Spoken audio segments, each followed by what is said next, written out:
சீட்டு, lottery, தாயக்கட்டை, casino, lottery சீட்டு இதுக்கெல்லாம் உண்டான மந்திர வித்தை இது.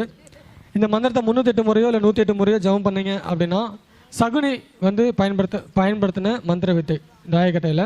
இந்த சகுனி மந்திரத்தை வந்து ஜெபம் பண்ணிங்கன்னா சீட்டு, லாட்ரி, ரேஸு, பந்தயம், குதிரை பந்தயம் இதிலெல்லாம் வந்து உங்களுக்கு சாதகமாக அமையும். பக்கத்தில் உள்ள எந்திரத்தை செப்புத்தூர்லையோ இல்லை வெள்ளித்தேட்டிலையோ எழுதி வலது கையிலையோ இல்லை தலையில் ஒரு குள்ளா மாதிரி மாட்டிக்கிட்டோ இல்லை தொப்பி மாதிரி மாட்டிக்கிட்டோ அதில் வச்சுட்டு கூட நீங்கள் விளையாண்டிங்கன்னா நீங்கள் தான் ஜெயிப்பீங்க. சமஜி, இந்த தனவசியத்தில் ஒரு சகுனி மந்திரம் கொடுத்துருந்தீங்களா சமஜி? அந்த இந்த யந்திரத்தை அதை சொல்லி அந்த மந்திரத்தை பயன்படுத்திக்கலாமா? அதையும் ஒன்றும் சேர்க்குறீங்க. இதுக்கு ஒரு மந்திரம் கொடுத்து அதுக்கு ஒரு எந்திரம் கொடுத்தா அதுக்குன்னு எந்திரத்தை அதுக்கான மந்திரத்தை பயன்படுத்திங்க.